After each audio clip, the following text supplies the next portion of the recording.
You are listening to 93.9 Dublin South FM. Broadcasting from the Dundrum Town Centre, this is Dublin South FM. The situation of Poles in India is considered to be one of the biggest in the world because the amount of people, you have to manage 1.2 billion people. Of course, everybody does not vote, everybody does not register, everybody does not care of voting because they're not concerned about this political, ritz that goes on. And I would say circus that goes on every 5 years.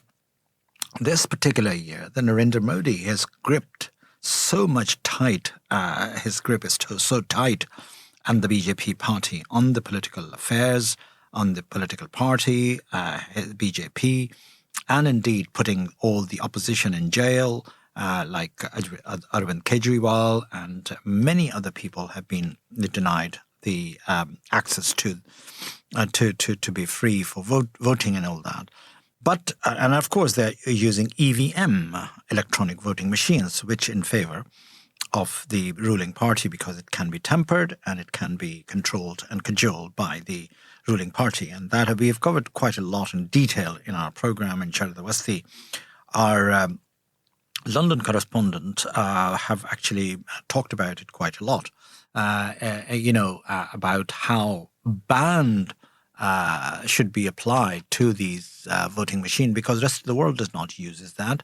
And I mentioned that in a few programs back, that it had been tried here in Ireland as well, and it was dumped after spending something like 15 million euros because it's considered to be not fair system. But India is brazenly going ahead with that, unashamedly. And of course, there will be, some sort of a tempered and all that. So therefore, they are overwhelmingly and overconfidently are declaring themselves the third term. While, the election goes on, so it will be electoral dictatorship. And it's going to be just like Turkey, just like any other country. Few countries in the world, like Russia as well. You have election, you have all the facade of election, you have all the paraphernalia of election, media, hoo-ha and everything. But at the end of the day, who comes out victoriously, who wins the election is the one who have got more muscle, who has got more power, who's got, controlling. However, it's a democracy. At least we believe in that. At least the Constitution says that. At least we have some hope. And opposition parties, quite a lot of opposition parties actually consolidated themselves and have come together to form an alliance called the India.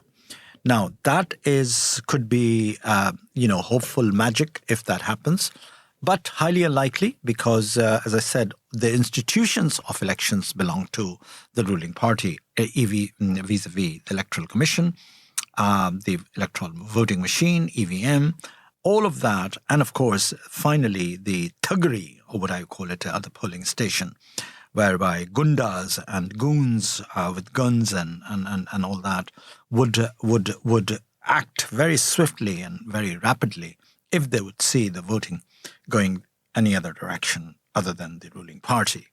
So that's the saddest state of affair, I must say that. But that's what is going to happen.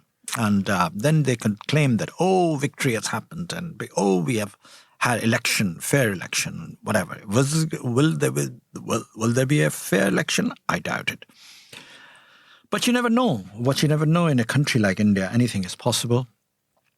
And a large democracy like that. So that's one thing. But the other big news that I'm going to talk about it. But before that, and the situation, what is going on right now when it comes to unemployment of the youth, when it comes to the actual Electoral Commission and all that. So, as I said, it's a drama. It's the drama of the largest scale that unfolds every 5 years. Billions and trillions of rupees have been, burned in terms of, people directly get paid for voting. And that's another thing happens. But the illiterate masses has been given, soft sort of bribes like blankets and all those sort of things, and asked to just vote on that. And they are illiterate masses. They'll go, at the polling station, buy the transportation provided by the government political parties, and they'll arrive there and they have no clue what they're voting it for and why they're voting it for, but they've just been asked to press that button. Now, that is a very, very sad state of affairs when it comes to actually looking into the election of the largest democracy in the world. I wish that could be changed. I wish that India could win in terms of, some sort of like making it a little bit better in terms of public interest. And indeed, for the institutions, those institutions, they are in dire need of investment and making India great again. But there we go. We'll wait and see, and we'll see what happens in the election. It's pretty much predicted at this stage that what will happen.